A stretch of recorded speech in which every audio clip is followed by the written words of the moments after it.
SAP security क्या होता है और जीआरसी क्या होता है, काम क्या करना होता है, एक बिजनेस रिक्वायरमेंट किस टाइप की आती है। विच मीन्स की एप्लीकेशन सिक्योरिटी में एसएपी सिक्योरिटी एक बड़ा फैक्टर बनता है उनके लिए। अभी तक आपने बस यूजर को रेस्ट्रिक्ट किया था, बट आप उनकी एक्टिविटी नोट डाउन नहीं कर पा रहे, उनकी डे टू डे क्या। एसएपी सिक्योरिटी में कोई कोडिंग की जरूरत नहीं है। नहीं, बिल्कुल भी नहीं। एसएपी सिक्योरिटी में कोई भी कोडिंग की जरूरत नहीं है।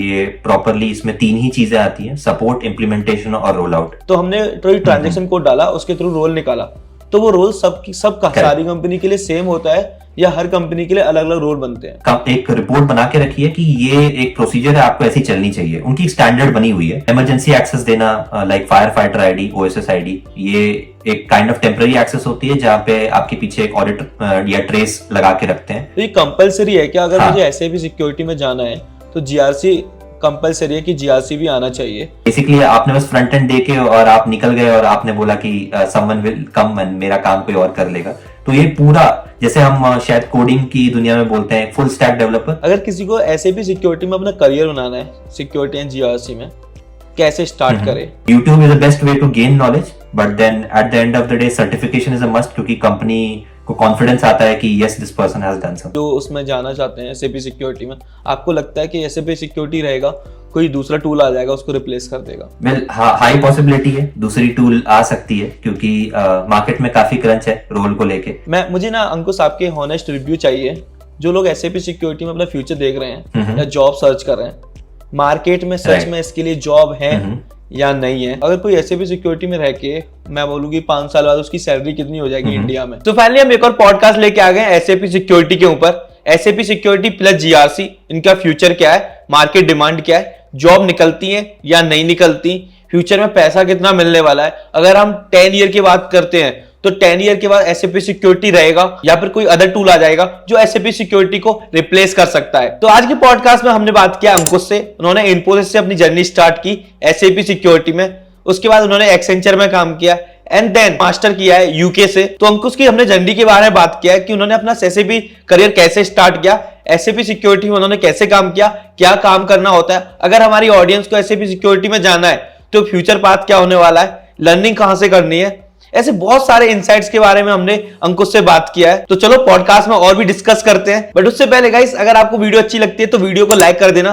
चैनल पे न्यू हो तो चैनल को सब्सक्राइब जरूर कर देना। हाय अंकुश, स्वागत है आपका हमारे यूट्यूब चैनल बैकसीट इंजीनियर पे। कैसे हो आप? हेलो, बस एकदम बढ़िया है। और आप बताओ? मैं बहुत बढ़िया। तो आज की पॉडकास्ट में आपकी जर्नी के बारे में बात करेंगे कि आपने एसएपी सिक्योरिटी में अपना करियर कैसे स्टार्ट किया था, फिलहाल आप क्या कर रहे हो।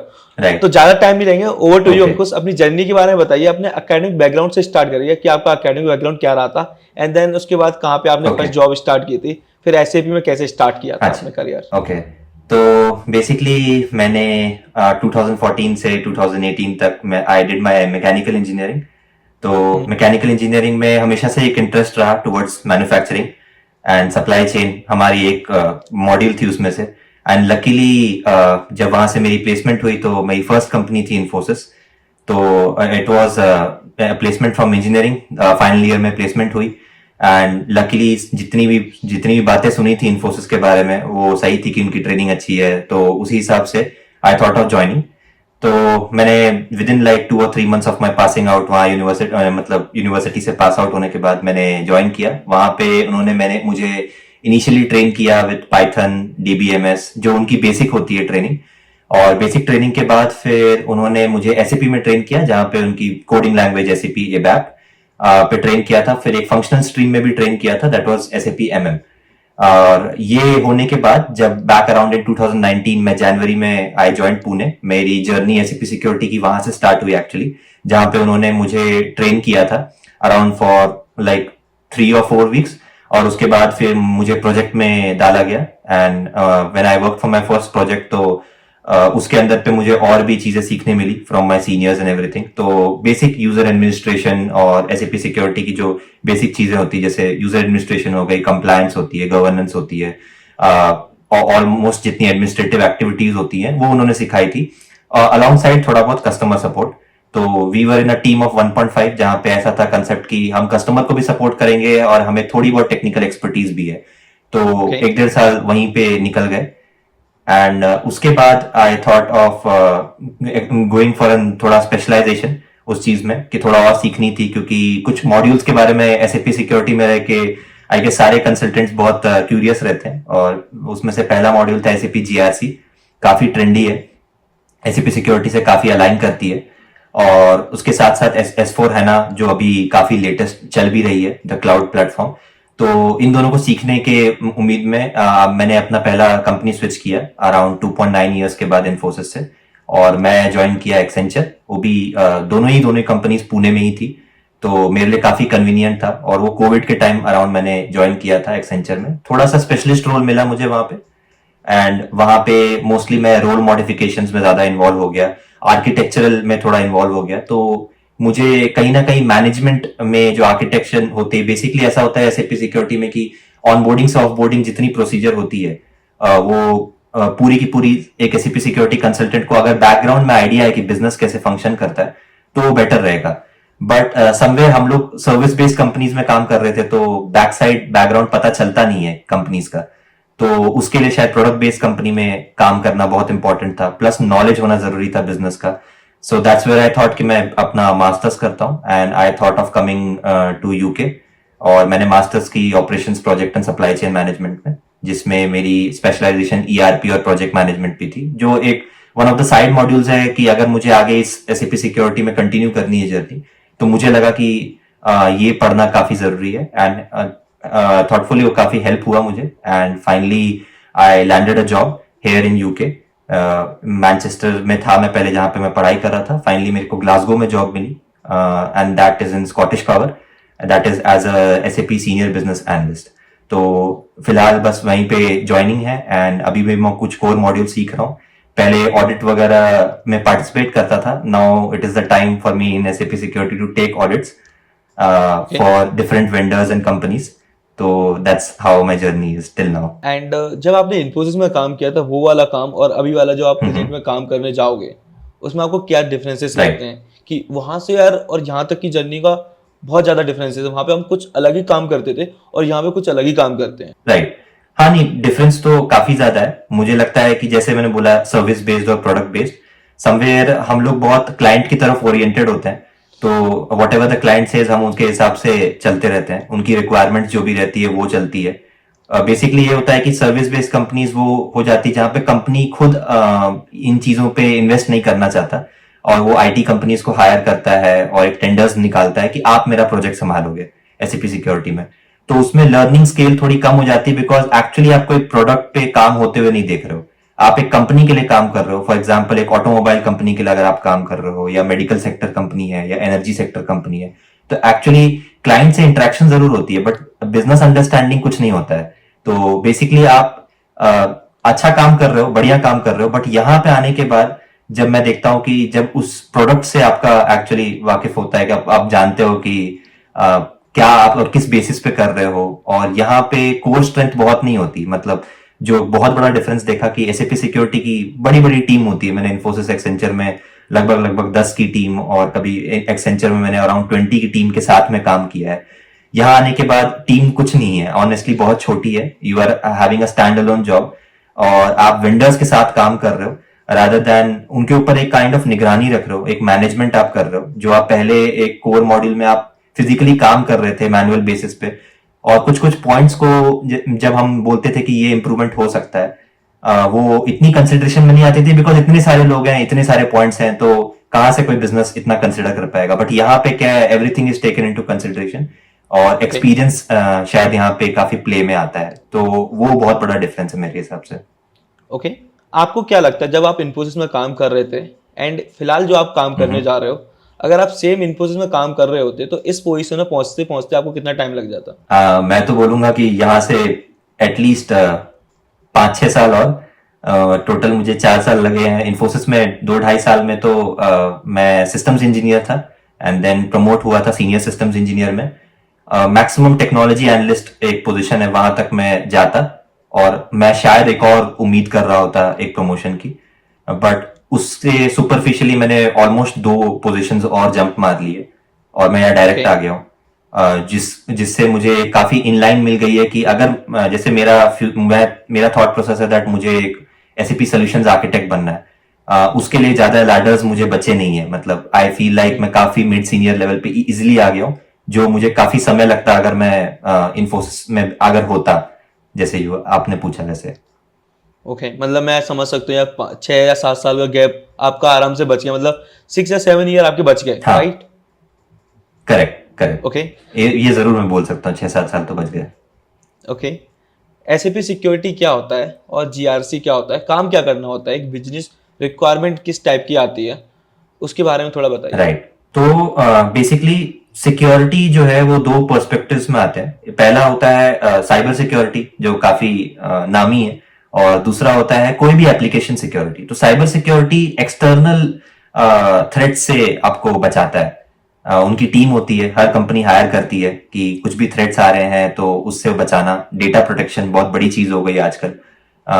कोई भी डेटा ब्रीच हो जाता है, आपकी सिंपल से सिंपल डेटा, पर्सनल डेटा है, फॉर एग्जाम्पल क्रेडिट कार्ड्स वाले वो अगर आ जाते हैं, आपको फोन करते हैं, तो आपको बहुत अनोइंग लगता है। तो ये डेटा कहीं ना कहीं तो आपकी ब्रीच हो रही है, किसी कंपनी को तो आपने दिया है। तो मेरे हिसाब से वो जो एक सिक्योरिटी साइड होती है वो होती है साइबर सिक्योरिटी। दूसरी एक एप्लीकेशन सिक्योरिटी होती है, जिसमें मार्केट आपका रेस्ट ऑफ द मार्केट आता है 50% इन सिक्योरिटी। जहां पे देखा जाए तो एप्लीकेशन सिक्योरिटी में एसएपी है, ओरेकल है, ये वाइड स्प्रेड है मार्केट में। एंड एसएपी ने ऑलमोस्ट फोर्ब्स के टॉप 100 कंपनीज में 70% ऑफ द मार्केट कैप्चर उनका है, मार्केट शेयर में। विच मीन्स कि एप्लीकेशन सिक्योरिटी में एसएपी सिक्योरिटी एक बड़ा फैक्टर बनता है उनके लिए। बट उसमें बहुत सारे फैक्टर्स आते हैं। एसएपी बेसिस आता है, जो एक कंपनी मतलब बेसिकली आपके एप्लीकेशन की हेल्थ को ध्यान रखता है।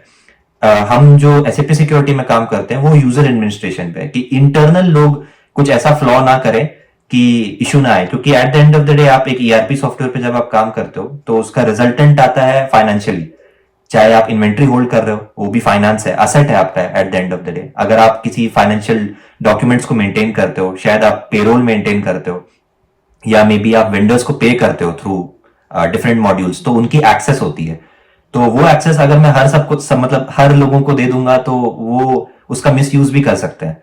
एंड बड़ी कंपनीज में यही होता है कि एक ट्रांजैक्शन बहुत बड़ा कॉस्ट हो जाता है। तो इस चीज का ध्यान रखने के लिए एसएपी सिक्योरिटी बहुत इंपॉर्टेंट है। तो वो इंटरनली एक यूजर को रेस्ट्रिक्ट करता है कि वो क्या एक्सेस कर सकता है और क्या नहीं कर सकता है। जैसे मैं एक मैनेजर को परमिशन दे सकता हूं कि वो लोगों की लीव्स अप्रूव करे फॉर एग्जांपल, तो वो फाइनेंशियल ट्रांजैक्शंस भी अप्रूव कर सकता है। बट मैं एक सुपरवाइजर जो अभी नीचे होगा, या मे बी एक कॉन्ट्रैक्टर जो जस्ट अभी ज्वाइन किया होगा, मैं उनको ये सारी परमिशंस तो दे नहीं सकता। तो ये रिस्ट्रिक्ट करना मेरा काम है। और बाय चांस ऐसा कुछ होता है दैट पर्सन नीड्स एक्सेस, तो हम एक टेम्पररी एक्सेस देते हैं। उसकी अलग प्रोसीजर्स होती हैं, ऑडिटिंग होता है कि गलती से उस बंदे ने कुछ ऐसा तो काम नहीं कर दिया जो जरूरत नहीं थी, जिसकी कोई रिक्वायरमेंट नहीं थी। फॉर एग्जाम्पल मटेरियल्स मैनेजमेंट है, एक बंदे ने बहुत सारे मटेरियल्स ऑर्डर करनी थी, उसने एक परचेज ऑर्डर क्रिएट कर दिया, बट एक वेंडर की तरफ पे उसने क्रिएट किया, और मैं चाहता हूं कि वो रेस्ट्रिक्ट हो जाए। अगर वो एप्पल से कुछ सामान लेता है और वो माइक्रोसॉफ्ट से कुछ सामान लेता है, तो शायद उसको माइक्रोसॉफ्ट से लेना अलाउड नहीं है। तो वो एक्सेस हम रेस्ट्रिक्ट करते हैं थ्रू प्लांट एक्सेस। तो हम डिफरेंट मॉड्यूल्स, मतलब SAP security at the end of the day एक वर्टिकल लाइन है, मतलब एक हॉरिजॉन्टल लाइन है kind of for all the vertical alignment या फंक्शनल ग्रुप्स। तो material management, sales and distribution, FI, production planning, supply chain management, इन सब के लिए काफी अच्छा लाइन रहता है, जिसमें हॉरिजॉन्टल लाइन रहता है, जिसमें कैप्चर करता है सारे एलिमेंट्स कि कोई भी कुछ भी अननेसेसरी ट्रांजैक्शंस ना करे, और उनकी पूरी ऑडिटिंग करता है। अब जैसे आपने पूछा कि एसएपी सिक्योरिटी और जीआरसी में क्या फर्क है, तो governance risk and compliance full form है जीआरसी का। और उसमें ये होता है कि अभी तक आपने बस यूजर को रेस्ट्रिक्ट किया था, बट आपकी उनकी एक्टिविटी नोट डाउन नहीं कर पा रहे, उनकी डे टू डे क्या है। अगर एक ट्रेंड आपको दिखता है तो आप उनको सेग्रीगेट करके रखते हो कि नहीं, ये बंदा शायद एक लेवल ऊपर जंप कर जाए और कुछ ऐसे ट्रांजैक्शन कर दे जिससे कंपनी को हार्म हो सकता है। क्योंकि employees eight the end of the day वो अगर कुछ अंदर फॉर एग्जाम्पल वहां पे अकाउंट नंबर्स मेंटेन्ड है, बैंक अकाउंट नंबर्स मेंटेन्ड है, जिसमें ट्रांजेक्शन होती है। जब एक वेंडर किसी कंपनी से कुछ खरीदता है तो उसका ट्रांजैक्शन होता है। अगर वो अकाउंट नंबर मैं जस्ट फॉर एग्जांपल एक दिन के लिए चेंज करके मैं आपकी डाल दूं और उस पर ट्रांजैक्शन रन कर दूं, तो मिलियंस ऑफ रुपीस की ट्रांजैक्शन वो आपके अकाउंट में आ गई। एंड ये कुछ मिली सेकेंड की जो गलतियां होती है, ये बड़े बिजनेसेस में माफ नहीं होती है, तो उनके लिए बहुत बड़ा लॉस हो जाता है, ब्रीच हो जाता है। प्लस सोशल मीडिया है आज के टाइम में, जैसे ये ब्रीच होता है तुरंत आ जाती है न्यूज में कि किसी ने कुछ अंदर प्रॉब्लम कर दिया। जैसे हम काफी सुनते रहते हैं कि किसी सीईओ ने या किसी सीएफओ ने अंदर की इंफॉर्मेशन लीक कर दी। तो बेसिकली ये इंफॉर्मेशन इसी वे में होती है। वो कोई डायरेक्ट कोई जाके कंपनी के ट्रेड सीक्रेट्स तो किसी को शेयर नहीं करते हैं, बट एप्लीकेशन सीक्रेट्स अगर शेयर कर देते हैं कहीं ना कहीं वो उनके लिए प्रॉब्लम हो जाती है। वो अपना विजडम लेके जा सकते हैं एक कंपनी से दूसरे, बट उनका एक्चुअल फाइनेंशियल सिचुएशंस आप नहीं किसी को लेके जा सकते। इसलिए कंप्लायंस में जब भी हम किसी को कंपनी का ऑफर लेटर साइन करते हैं हमें बोला जाता है कि कुछ भी इंफॉर्मेशन शेयर नहीं करना। तो बेसिकली जीआरसी उस चीज पे लुकआउट करता है कि सेग्रीगेशन ऑफ ड्यूटीज एक बहुत बड़ा टर्म है, एसओडी बोलते हैं उसको, जिसका मतलब ये होता है कि एक material management consultant production planning नहीं कर सकता, एक supply chain management consultant FI manage नहीं कर सकता।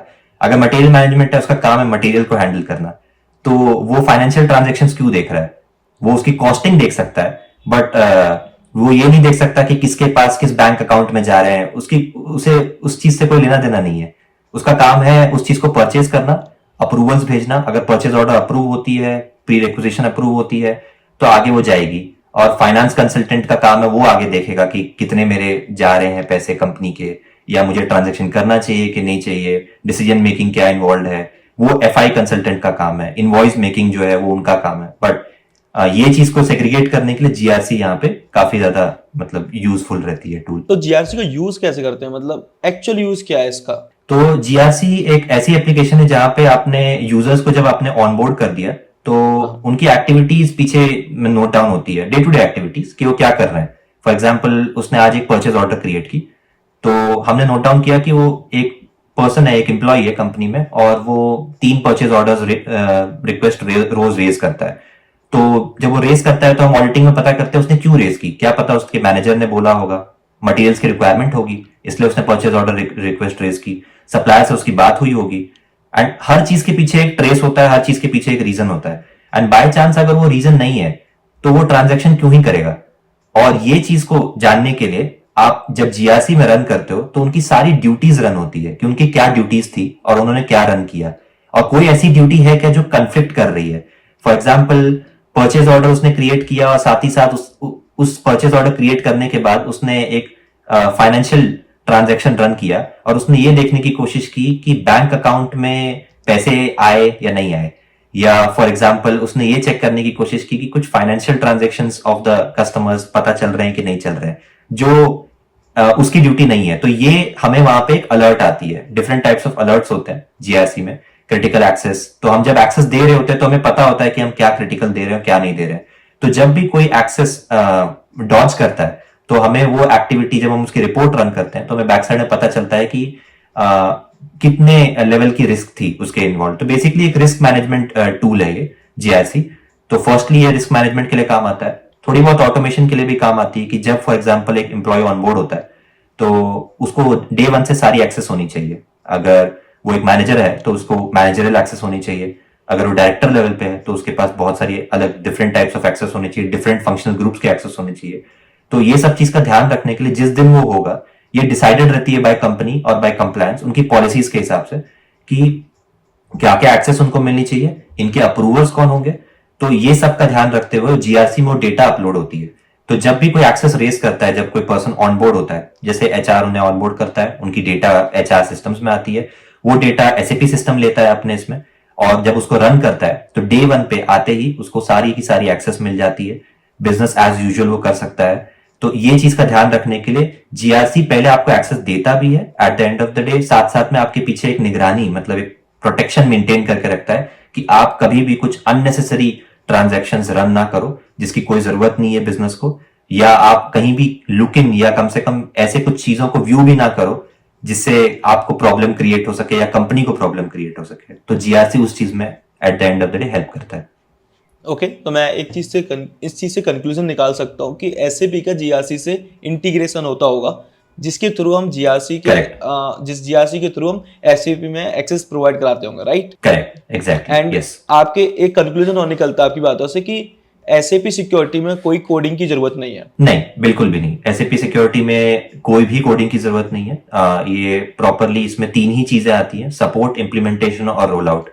डेवलपमेंट और टेस्टिंग एसएपी सिक्योरिटी में इतनी इन्वॉल्व नहीं है। टेस्टिंग यूजर को जब हम एक्सेस देते हैं तो वो टेस्टिंग अलग होती है, बट जो एक प्रॉपर डेवलपमेंट में टेस्टिंग इन्वॉल्व होती है कि आपकी कोड चल रही है कि नहीं चल रही है, ये यहाँ पे इन्वॉल्व नहीं होता। तो आप सिर्फ सपोर्ट, एडमिनिस्ट्रेशन, इम्प्लीमेंटेशन और रोल आउट, यही 4 चीजों पे आप काम करते हैं यहाँ पे and of the day.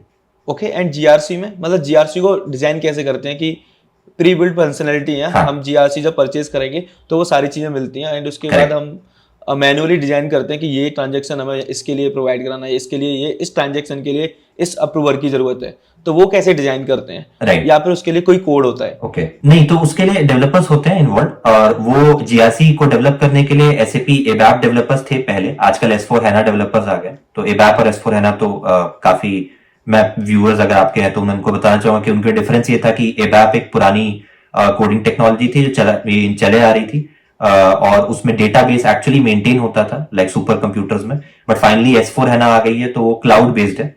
For example Netflix कैसे काम करता है, आप जब भी कोई मूवीज ऑन करते हो तो तुरंत आपके क्लाउड पे स्टोरेज रहता है, तो it's just based on that. तो हैना बिजनेस को बहुत सुपीरियरली डेटा तुरंत फेच करके दे देती है। तो इन केसेस में जैसे लाइक आपने पूछा कि क्या हो सकता है, आई मीन वो कैसे फेच कर पाएगा या क्या इंफॉर्मेशन वो दे पाएगा, डेवलप करने के लिए आपको एक वेबडाइन प्रो एप्लीकेशन होती है, उस वेबडाइन प्रो एप्लीकेशन के पीछे आपने थोड़ी बहुत कोडिंग की, एसक्यूएल कोडिंग इन्वॉल्व होती है कि वो कहां से लाइन ऑफ डेटा लेके आ रही है। फॉर एग्जांपल एक्सेस है तो एसक्यूएल लाइन आपको ये देता है कि अच्छा मैं एसएपी सिक्योरिटी के डेटाबेस से जहां हमने रोल्स इतने सारे क्रिएट किए थे वो वहां से फेच करके बताता है कि आप क्या रोल देना चाहते हो। तो ये जो बैक साइड से फेचिंग होती है, ये इसमें थोड़ी बहुत डेवलपमेंट और थोड़ा बहुत डेटा एनालिटिक्स में अगर बोलूं तो ये दोनों की कॉम्बिनेशन इन्वॉल्व है जो आप एक जीआरसी टूल को पूरा बना के देती है। एंटायरली कोडिंग नहीं मैं बोलूंगा, बट इसके लिए बहुत हाई लेवल या intense level of coding required नहीं है, बट थोड़ा बहुत data modulation, data analytics and also हल्का बहुत कोडिंग फ्रॉम एबैप और हैना इज रिक्वायर्ड। ओके, एक चीज बताओ, जैसे आपने बात की थी रोल क्रिएशंस की और ट्रांजैक्शंस कोड की, हाँ, तो ये हर रोल Right. क्रिएशंस होते हैं वो जो भी कंपनी होते हैं, जैसे मैंने बात की इन्फोसिस की, तो इन्फोसिस का रोल क्रिएशन Right. अलग होगा, एक्सेंचर का रोल क्रिएशन अलग होगा, या सबका सेम होता है? Correct. बस बाद में जब हम ट्रांजैक्शन रन करेंगे, जैसे हमने बोला जीआरसी के थ्रू हम एक्सेस प्रोवाइड करा रहे हैं एसएपी में, राइट? तो हमने ट्रांजैक्शन कोड डाला, उसके थ्रू रोल निकाला, तो वो रोल सबका सारी कंपनी के लिए सेम होता है या हर कंपनी के लिए अलग अलग रोल बनते हैं? नहीं, तो ये कंपनी टू कंपनी डिपेंड करता है उनकी पॉलिसी पे। तो एसएपी ने एक मतलब एक रिपोर्ट बना के रखी है कि ये एक प्रोसीजर है, आपको ऐसी चलनी चाहिए, उनकी एक स्टैंडर्ड बनी हुई है, वो आपकी मर्जी है अगर आपको स्टैंडर्ड पे चलना है तो। कुछ स्टैंडर्ड्स मैंडेटरी होते हैं, फॉर एग्जाम्पल जब आप रोल की नेमिंग कन्वेंशन पे जाते हैं तो स्टार्ट होता है, लाइक फॉर एग्जाम्पल मैं बता दूं कि Z अंडरस्कोर पे स्टार्ट हो सकता है, X अंडरस्कोर Y अंडरस्कोर पे स्टार्ट हो सकता है। इनकी कन्वेंशन होती है कि कौन सी मास्टर रोल है, मैंडेटरी रोल है, टेम्पररी रोल है। बट साथ साथ में एसएपी इस चीज की खुली छूट देता है कि आप एक कस्टम रोल बना सकते हो, मतलब आप अपने हिसाब से नेमिंग कन्वेंशन डाल सकते हो, बट वो हमेशा सजेस्ट करता है दैट आप बिजनेस पे स्टिक टू रहे तो वो इजी रहेगा। और कभी आपको हेल्प चाहिए होगी, सपोर्ट चाहिए होगी, क्योंकि एंड ऑफ द डे आपके कंसल्टेंट्स और एनालिस्ट जितने भी हैं they come and they go, but अगर एसएपी को कभी सपोर्ट करना रहा तो वो नेमिंग कन्वेंशन इसलिए देते हैं स्टैंडर्ड कि कभी जरूरत पड़ी तो कोई दूसरी कंपनी भी अगर उस प्रोजेक्ट को ले तो उसी नेमिंग कन्वेंशन पे चले। फॉर एग्जाम्पल अगर इन्फोसिस और एक्सेंचर ने कोई प्रोजेक्ट ली है किसी कंपनी की and that is a pharmaceutical company, तो फार्मास्यूटिकल के हिसाब से उन्होंने सारे एब्रीविएशंस यूज किए, मेडिकल टर्म्स यूज किए, एंड बाय चांस वो प्रोजेक्ट इन्फोसिस एक्सेंचर से हट के बस कंपनी का विश था, they wanted to switch to Wipro, तो विप्रो के पास जब आती है तो विप्रो को नेमिंग कन्वेंशन डे 1 पे समझ में नहीं आएगी, इसलिए स्टैंडर्ड नेमिंग कन्वेंशन कोशिश की जाती है कि जितने आप स्टैंडर्ड नेमिंग कन्वेंशन पे स्टिक टू रहो उतना अच्छा है। वरना आप कस्टम बनाते हो तो साथ साथ में आप उसमें डिस्क्रिप्शन तो लिख ही सकते हो, बट थोड़ा टफ हो जाता है अंडरस्टैंड करने के लिए। तो उनकी तरफ से पैच और इंफॉर्मेशन आते रहती है एसएपी से ईयरली वाइज कि किस तरह की नेमिंग कन्वेंशन आपको यूज करनी चाहिए, कोई अपडेट आया है क्या मार्केट में नया, सो दैट आप उस पर स्टिक टू रहो और कभी भी आप लूज आउट नहीं करो जो भी और करंट ऑनगोइंग ट्रेंड है। आपने बात की थी एक्सेस साइन करते हैं, अपार्ट फ्रॉम दिस और क्या काम होता है एसएपी सिक्योरिटी कंसल्टेंट का? तो एक्सेस एडमिनिस्ट्रेशन ये एक टैब होता है, रोल क्रिएशन ये आपके लिए एक अलग ड्यूटी है, ऑडिट रिपोर्ट्स निकालना, मंथली रिपोर्ट्स निकालना ये आपका एक अलग ड्यूटी है, इमरजेंसी एक्सेस देना like fire fighter ID, OSS ID, ये एक काइंड ऑफ टेम्पररी एक्सेस होती है जहां पे आपके पीछे एक ऑडिट या ट्रेस लगा के रखते हैं और इन आईडीज से आपको वो एक्सेस मिलती है जो जनरली आपको जेनरिकली नहीं मिलेगी। फॉर एग्जाम्पल एक सुपरवाइजर है, उसको टेम्पररी मैनेजरल एक्सेस चाहिए एंड सारे अप्रूवल्स होने के बाद हम उसको दे तो देते हैं, बट ऐसा नहीं कि परमानेंट देते हैं, हम उसे बहुत टेम्पररी देते हैं, like for 3 days, 6 days, 7 days, जितने में उसका बिजनेस काम हो जाए। क्योंकि कोई तो रीजन होगी, फॉर एग्जाम्पल अगर मैनेजर छुट्टी पे गया है एंड फॉर दैट रीजन उसको वो एक्सेस चाहिए थी, तो हमने उसे 3 दिन की दी, 1 हफ्ते की दी। उसे और अप्रूवल चाहिए तो हम सारे लाइन अप्रूवल से, आईसी से अप्रूवल लेके आते हैं और वो हम उसे एक्सेस दे देते हैं। तो ये सबका मतलब ध्यान रखना is also part of SAP security और ऑडिट रिपोर्टिंग जितनी भी रहती है। एसएपी प्लेटफॉर्म पे हम ओएसएस आईडीज वगैरह भी बनाते हैं। अगेन उसका भी काम यही है, डिफरेंट टाइप्स ऑफ एक्सेस देना। There is also one more access जो हम देते हैं, एक होता है इंटरनल सिस्टम, एक होता है एक्सटर्नल। मतलब बहुत सारी ऐसी सिस्टम्स होती है जिनका एक्सेस एसएपी के आउटसाइड में, जैसे फियरी एप्लीकेशंस। तो एसएपी फियरी एक पार्ट है जहां पे आप मोबाइल एप्लीकेशंस पे भी एक्सेस देते हो। जब कंस्ट्रक्शन में, मैन्युफैक्चरिंग फर्म्स में जो लोकल कॉन्ट्रैक्टर्स होते हैं, जब वो actually on duty proper blue collar job कर रहे होते हैं, तो उनको फोन बहुत हैंडी होता है, टैब्स बहुत हैंडी होते हैं। तो एसएपी फियरी एप्स रखते हैं और उसमें जितनी भी एप्लीकेशन इंटरफेस होती है, एक्सेस होती है, वो एक और उसकी भी एक्सेस इन्हीं के थ्रू दी जाती है। बट उसका नेमिंग कन्वेंशन अलग होता है, उसमें कोई ट्रांजैक्शन कोड इन्वॉल्व नहीं होता, बट उसमें ये होता है कि हाँ, ये पर्सन के पास अगर ये एक्सेस है तो ये एग्जैक्टली वेब पेज वो खोल पाएगा और उसके अंदर उसको वो चीजें दिखेंगी। उसमें थोड़े डेवलपमेंट्स भी इन्वॉल्व होते हैं, but also SAP fiery is a part of it.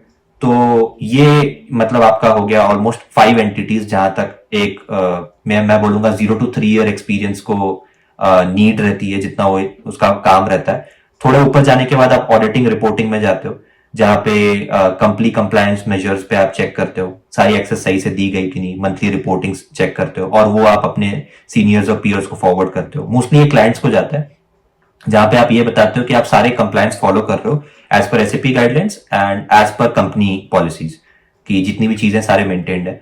थोड़ा और सीनियर लेवल पे आप जाओ, अगर अराउंड 6 to 10 years, देन आप आर्किटेक्चरल पे आते हो, जहां पे ऐसा होता है कि आप क्लाइंट से, जैसे मैं अपने करंट रोल में ये काम करूंगा, जहां पे आप क्लाइंट से डायरेक्ट इंटरेक्शन करोगे और उनकी रिक्वायरमेंट्स के हिसाब से पूरी की पूरी आर्किटेक्चर, पूरी फ्रेमवर्क बना के दोगे एसएपी सिक्योरिटी में कि आपको आपकी रिक्वायरमेंट क्या है। उस बेसिस पे मैं बैक साइड आऊंगा, टीम को बताऊंगा और उस हिसाब से पूरी डिजाइनिंग होगी। तो ये आपको थोड़े एक्सपीरियंस के बाद मिलता है, जहां पे आपको पूरी अंडरस्टैंडिंग है इंटरनल सिस्टम की, तो पूरी फ्रेमवर्क बनाने का पूरी छूट मिलती है। तो फर्स्ट आप साइड बाय साइड काम करते हो एक आर्किटेक्ट के, और फिर आप एसएपी आर्किटेक्ट खुद बनने की पोजीशन में आ सकते हो। तो this is also one of line duty जो आप साथ में कर पाओगे। एंड इसमें आप साथ में प्रमोशंस पे अगर आप कॉन्सेंट्रेट कर रहे हो, तो धीरे धीरे इन लाइन जो है आपकी नीचे ड्यूटी, एडमिनिस्ट्रेशन ड्यूटीज धीरे धीरे हट जाती है, but more into auditing and reporting आ जाती है, जहां पे ध्यान रखना और कंप्लायंस मेजर करना, रेगुलर ऑडिट्स करना इज वेरी इंपॉर्टेंट। ओके, अगर मैं एसएपी सिक्योरिटी में जाना चाहता हूँ तो मैंने लिंक्डइन में बहुत सारी चीज देखी है, जैसे मैं जॉब सर्च कर रहा हूँ तो उसमें जीआरसी भी मांगते हैं। राइट। तो ये कंपलसरी है क्या? अगर मुझे एसएपी सिक्योरिटी में जाना है तो जीआरसी कंपलसरी है कि जीआरसी भी आना चाहिए?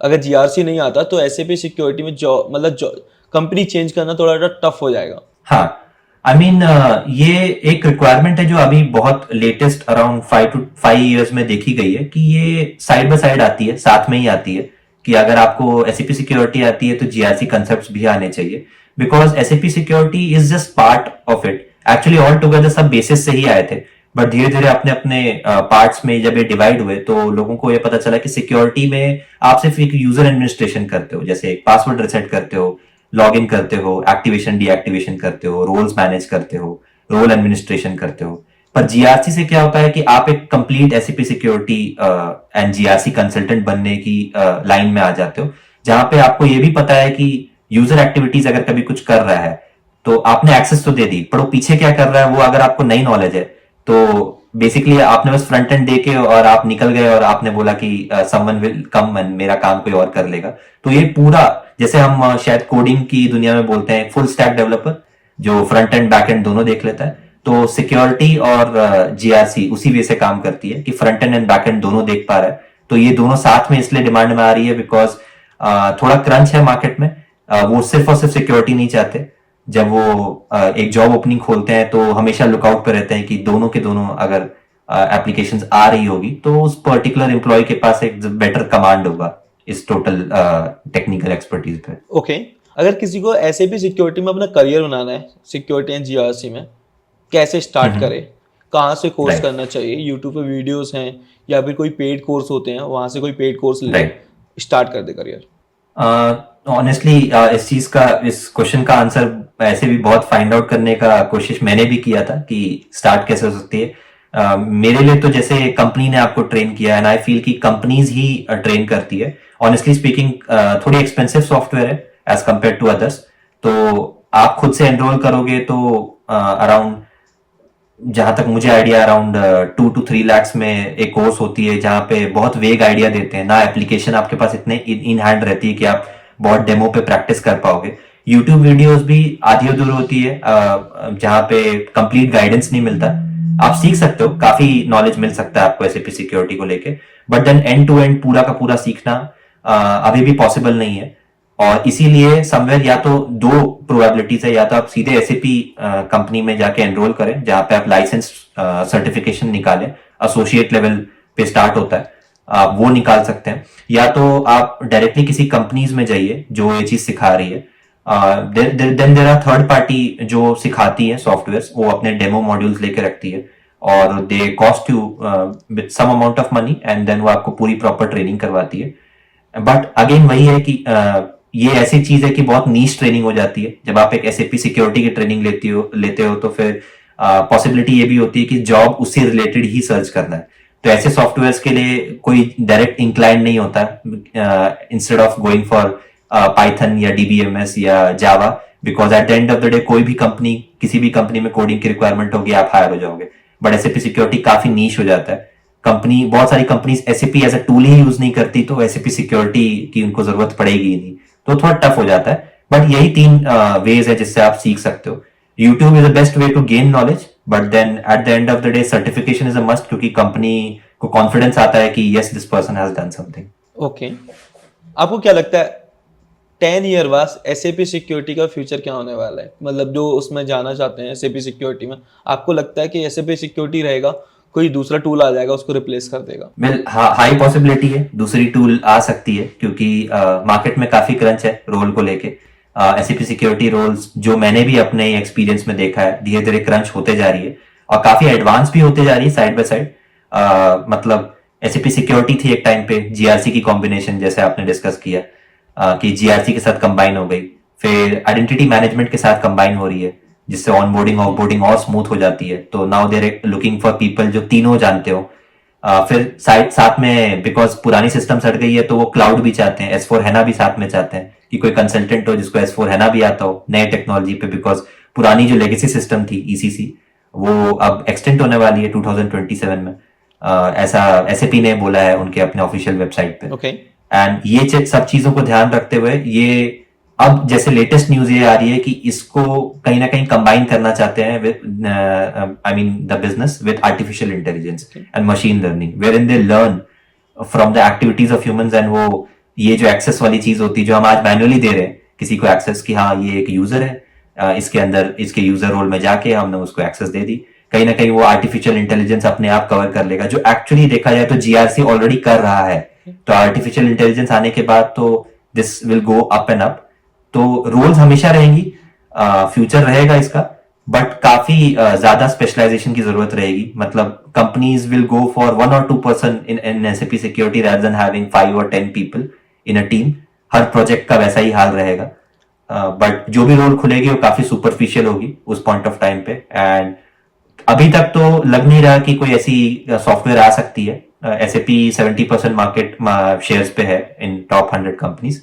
Okay, but then I feel you never know, कोई भी कंपनी कैप्चर कर ही सकती है कभी भी किसी भी। मतलब मैं आपकी बातों से निकाल सकता हूँ कि भाई थोड़ा टफ तो होने वाला है कि अगर आप ऐसे भी सिक्योरिटी में जाना चाहते हो ना, हाँ, तो उसके भरोसे मत बैठो, कुछ ना कुछ साथ ही साथ सीखते रहो, क्योंकि अगर ऐसे भी सिक्योरिटी नहीं रहा तो आप दूसरे में चेंज कर सकते हो, मूव कर सकते हो। Right, okay, right, exactly. I mean जैसे मैंने सीखना चालू किया प्रोजेक्ट लाइफ साइकिल, बिकॉज अगर मैं प्रोजेक्ट लाइफ साइकिल सीखता हूँ तो मैं एसएपी इम्प्लीमेंटेशन का एंड टू एंड सीख पाऊंगा। और आर्किटेक्ट एक पोजीशन होती है एसएपी सॉल्यूशंस आर्किटेक्ट, वो मैं बनने की कोशिश करूंगा, या मैं सबको इंसिस्ट भी करूंगा कि अगर वो एसएपी सिक्योरिटी जा रहा है तो उसका टारगेट वो रहे इन द फ्यूचर, और वही एक सोर्स बचेगा जहां पे एक sole person will take the entire responsibility of the company. मतलब मुझे वैसा दिखते नजर आ रहा है कहीं ना कहीं।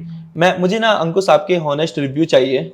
जो लोग एसएपी सिक्योरिटी में अपना फ्यूचर देख रहे हैं या जॉब सर्च कर रहे हैं, मार्केट में सच Right. में इसके लिए जॉब है या नहीं है, SAP सिक्योरिटी प्लस GRC या SAP सिक्योरिटी अगर नहीं है, अगर उन्होंने अपना करियर स्टार्ट कर दिया SAP सिक्योरिटी में, तो उनको फ्यूचर में क्या करना चाहिए? आपकी तरह मास्टर करके कोई मतलब न्यू उसमें चला जाना चाहिए, मतलब डेजिग्नेशन लेके, या कंपनी मतलब एक प्रोडक्ट बेस्ड कंपनी जो आप पूरा स्ट्रक्चर देखते हो उस पर चला जाना चाहिए, या फिर SAP सिक्योरिटी में इंडिया से अगर आप इंडिया में SAP सिक्योरिटी में काम कर रहे हो वहां से निकलो, या फिर कोई दूसरी टेक पकड़ो, क्योंकि स्टार्टिंग में आपको पैकेज भी कम मिलेगा और फ्यूचर भी ऐसा नहीं है अगर आप इंडिया में रह के काम करना चाहते हो और आपका मास्टर करने का कोई मन नहीं है तो। हाँ, आई मीन जिस हिसाब से लाइक जो आपने पूछा उस हिसाब से मैं एग्री करता हूँ इस पॉइंट से। जितने अमाउंट ऑफ रोल्स पहले खुलते थे, एक तो जैसे मैंने ऑलरेडी मेंशन किया कि वो सब क्रंच करके आ रहे हैं, सिर्फ SAP सिक्योरिटी की रोल भी खुलती नहीं, वो सब चीज मांग रहे हैं, सारे स्पेशलाइजेशन वो मांग रहे हैं, उनको सब कुछ चाहिए। तो जब वो खुलता है उसकी कंपटीशन भी टफ हो जाती है। And eight the end of the day, क्योंकि इंडिया में मोस्टली सपोर्ट एंड प्रोजेक्ट पे हम काम करते हैं, तो सैलरी भी ऑब्वियसली सैलरी भी इतनी बड़ी नहीं मिलती है। ओके, आपसे बहुत ज्यादा टेक्निकल मांगा जा रहा है specialisation, but end of the day वो रिवॉर्डिंग नहीं रह जाता।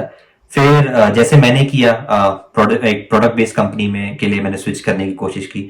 दिस इज वन वे आप कर सकते हो अगर आपको लगता है कि कहीं ना कहीं आप एक प्रोडक्ट बेस्ड कंपनी में इंक्लाइंड रहोगे, क्योंकि यहाँ पे काम भी वैसा ही रहेगा। सपोर्ट में ऐसा रहता है कि थोड़ी सी मोनोटोनस जॉब हो जाती है डे टू डे।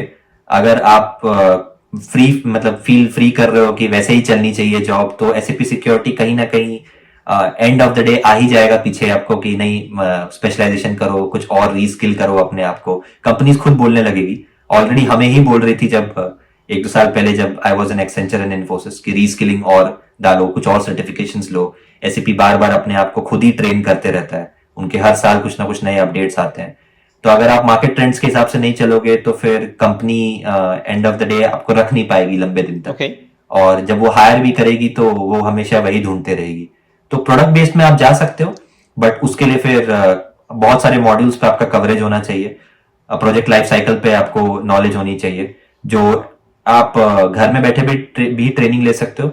बट अगर इसमें फ्यूचर है तो मैं इतना ही बोलूंगा वन लाइन में कि रीस्किल करने की बहुत ज्यादा जरूरत है और डेली एक लर्निंग प्रोसेस बनानी पड़ेगी अगर इस लाइन में आपको सरवाइव करना है तो। ओके अंकुश, अगर कोई SAP सिक्योरिटी का इंटरव्यू देता है सिक्योरिटी प्लस GRC का, तो क्वेश्चंस किस टाइप के आते हैं? सिक्योरिटी से ज्यादा क्वेश्चंस पूछे जाते हैं, GRC से ज्यादा क्वेश्चन पूछे जाते हैं?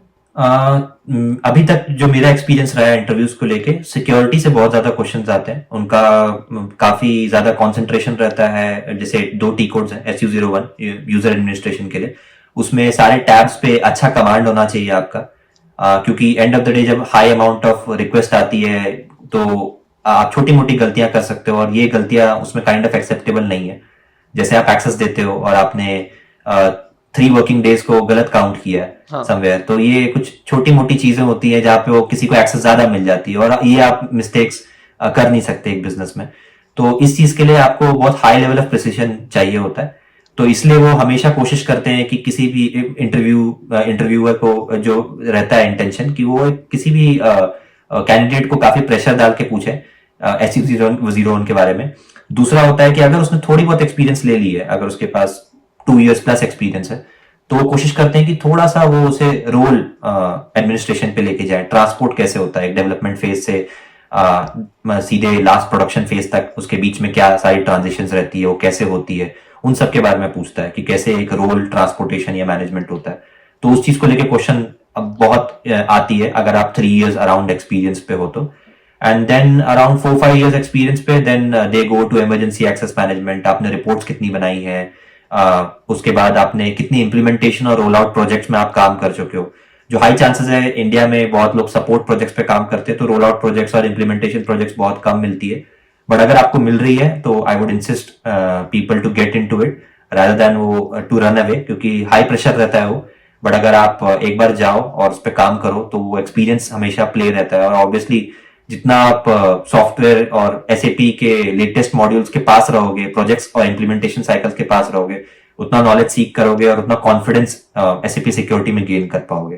तो मेरे हिसाब से इंटरव्यूज में जो क्वेश्चन रहते हैं वो user administration, role development, segregation of duties पे काफी क्वेश्चन पूछी जाती है कि कैसे रिस्क एक्सेस कर सकते हो आप, इमरजेंसी एक्सेस मैनेजमेंट, इस पे बहुत ज्यादा क्वेश्चंस आती है कि ये कैसे मेंटेन करोगे, पूरी प्रोसीजर पूछी जाती है। एंड साथ साथ में मंथली रिपोर्ट्स हैं, तो एक यूजर को ऑनबोर्ड करने के बाद कैसे एक्सेस दे सकते हो। रोल मैनेजमेंट के अंदर काफी ज्यादा पूछी जाती है कि कैसे आप प्लांट्स मेंटेन करते हो, या कैसे आप डिफरेंट मॉड्यूल्स या कैसे लैंडस्केप्स को आप डिफर कर पाते हो एक कंपनी के लिए। तो इस चीज पे अगर किसी का हैंड्स ऑन अच्छा है तो वो इजीली आंसर कर पाएगा। तो इंटरव्यू में इस चीज की मतलब ध्यान रखनी चाहिए मेरे हिसाब से। ओके अंकुश, मुझे एक चीज बताओ, अगर कोई SAP सिक्योरिटी में रह के मैं बोलूँ कि 5 साल बाद उसकी सैलरी कितनी हो जाएगी इंडिया में, तो आपके अकॉर्डिंग कितना पैकेज मिल जाएगा इंडिया में अगर आपके थ्रू वो मास्टर कर लेता है, एंड उसके बाद पैकेज कितना हो जाएगा? वेल अगर 5 इयर्स सिर्फ प्योर आपने इंडिया में दिया है और आप थोड़ा mix of product based and service based में जा रहे हो, अगर प्योरली सर्विस बेस्ड में हो तो मैं बोलूंगा अराउंड 10 to 15 lakhs। एंड अगर आप प्रोडक्ट बेस्ड में जा रहे हो तो हाई चांसेस है 15 to 20, डिपेंडिंग कितनी बड़ी कंपनी है, कंपनी की रेवेन्यू क्या है उसके हिसाब से। मैक्स आप 20 तक जा सकते हो इन 5 years अगर आपने थोड़ा एक्सपीरियंस प्रोडक्ट बेस्ड कंपनीज में भी लिया है तो। रही बात मास्टर्स की, अगर आप मास्टर्स करके या बाहर की कंपनीज में ये चीज लेते हो तो यहाँ की रेंज काफी हाई है। फंक्शनल कंसल्टेंट से कंपेरेटिवली अभी भी कम है, बट टेक्निकल कंसल्टेंट आप आते हो क्योंकि आप SAP सिक्योरिटी में हो, तो it would range somewhere around 60 to 1 crore, 60 lakhs to 1 crore, and that depends totally upon कितना एक्सपीरियंस लेके आ रहे हो आप पीछे साइड में। बट रेंज वैसी रहती है कि आप 5 years अगर आप लेके आ रहे हो यहाँ पे तो the minimum it should start with 60, and उसके बाद आपने कितनी प्रोडक्ट बेस पे काम की है और कितना आपका क्या कॉन्फिडेंस है वो आपको रेंज पे लेके जा सकता है totally in and out 60 and beyond, anything is possible. और बैक इन इंडिया अगर आप वापस आते हो तो आई वुड सजेस्ट, अगर आप प्रोडक्ट बेस में लेते हो द वे, अगर आपने मास्टर्स कर ली है बाहर से और आपने बाहर की एक्सपीरियंस भी ली है directly from the product based company, तो you can ask anywhere close to around 35 to 50 in a product based company like SAP itself. Okay. Because one of my friends has bagged a really good job यही same way से, and 35 to 50 ranging में India दे देती है। They won't give you the same package as जो यहाँ पे मिलती है, but 35 to 50 I would say far more than decent and great amount है अगर वहाँ इंडिया के लुकआउट से देख रहे हो वापस यहाँ से जाने के बाद। बिल्कुल बिल्कुल, बहुत अच्छा अमाउंट है 35 से अगर आपको 50 के बीच में अमाउंट मिलता है अगर आप वहाँ से मास्टर करके बाहर इंडिया आते हो तो। राइट। ओके अंकुश, आपसे लास्ट क्वेश्चन है, आपकी फाइनल एडवाइस क्या रहेगी हमारी ऑडियंस के लिए जो अपना फ्यूचर देखना चाहती है SAP सिक्योरिटी एंड GRC में? मैं आई वुड जस्ट सजेस्ट कि रीस्किल करते रहो। नई टेक्नोलॉजीज आ रही है, उनसे दूर भागने की जरूरत नहीं है। Artificial intelligence and machine learning is a new way, अगर SAP सिक्योरिटी में वो इनबिल्ट जरूर होने वाला है in the near by future, क्योंकि प्रोडक्ट बेस्ड कंपनीज वैसे ही थॉट प्रोसेस लेके चल रही है। और अगर प्रोडक्ट बेस्ड कंपनीज ने ये काम किया, इन्हीं की प्रोजेक्ट्स वेंडर कंपनीज में जाती है, तो ऑब्वियसली वो फिर सर्विस बेस्ड कंपनीज में भी जाएगी। Accenture, Infosys, Wipro, TCS, Capgemini, all the companies would take all of it, और वो अपने कंसल्टेंट्स को फिर उसी वे में ट्रेन करना चाहेगी। तो मैं यही सजेस्ट करूंगा that rather be ready for it, ये आने वाला है। एंड हमेशा लाइक साइड लाइन बिजनेस को देखना भी इंपॉर्टेंट है, बिकॉज अगर SAP सिक्योरिटी में हो आप तो जरूरी नहीं है कि जब आप कभी सीनियर लेवल पे चले जाओ, जब आप 5 to 10 years and 10 years beyond experience पे चले जाओ तो आप सिक्योरिटी पे स्टिक टू रहोगे। हाई चांसेस आप आर्किटेक्ट या स्पेशलिस्ट रोल पे आ सकते हो या मैनेजरल रोल पे आ सकते हो, जिसमें आपको एक्सपोजर पूरे बिजनेस के अराउंड पे मिलेगा। और उस समय पे आपका कंप्लायंस मेंटेन करना, ISO कंप्लायंस मेंटेन करना, ये ज्यादा इंपॉर्टेंट हो जाएगा rather than just SAP security. उस समय तक शायद ये बहुत डिसॉल्व हो जाए, इसलिए कीप ग्रोइंग। मैं इतना ही बोलूंगा कि कंटिन्यूसली प्रोग्रेस करते रहो and learn from the companies, उनके केस स्टडीज से पढ़ते रहो, so that what they are doing in their companies to maintain compliance, be it cyber security way और बीट एनी एप्लीकेशन सिक्योरिटी, क्योंकि SAP security is no different then any other application security. हर company निगरानी रखती है। And I would say कि this is my final, I mean like telling to all the one who's looking for SAP security. Okay, thank you so much अंकुश हमारे channel पे आने के लिए। Yes. हमने बहुत सारे SAP के इंसाइट्स के बारे में बात किया, SAP सिक्योरिटी प्लस GRC के, कि फ्यूचर क्या होने वाला है, अगर फ्रेशर्स हैं तो कैसे अप्लाई कर सकते हैं, कहाँ पे वैकेंसीज निकलती हैं। हमने मास्टर के बारे में बात की, अगर आप मास्टर करना चाहते हो इसमें तो उस फील्ड में भी देख सकते हो अपना फ्यूचर। और पैकेज के बारे में बात किया कि पैकेज कितना होने वाला है इंडिया में और आउट ऑफ इंडिया, कि आपका पैकेज कितना होने वाला है। और रियलिटी के बारे में बात की है कि एक्चुअल रियलिटी क्या है, जॉब कैसे निकलती है, काम क्या होता है, सारे पॉइंट्स के बारे में डिस्कस किया हमने इस पॉडकास्ट में अंकुश से। थैंक यू सो मच अंकुश हमारे चैनल पे आने के लिए। Thank you so much Gaurav. And guys one more thing, अगर आपने इस वीडियो को लाइक नहीं किया तो वीडियो को लाइक कर देना, चैनल को सब्सक्राइब नहीं किया तो चैनल को सब्सक्राइब कर देना। बाकी मैं अंकुश की लिंक्डइन आईडी मेंशन कर दूंगा डिस्क्रिप्शन में, तो आप डायरेक्ट उनसे जाके कनेक्ट कर सकते हो। अगर आपको कोई भी डाउट होता है तो उनसे आप पूछ सकते हो।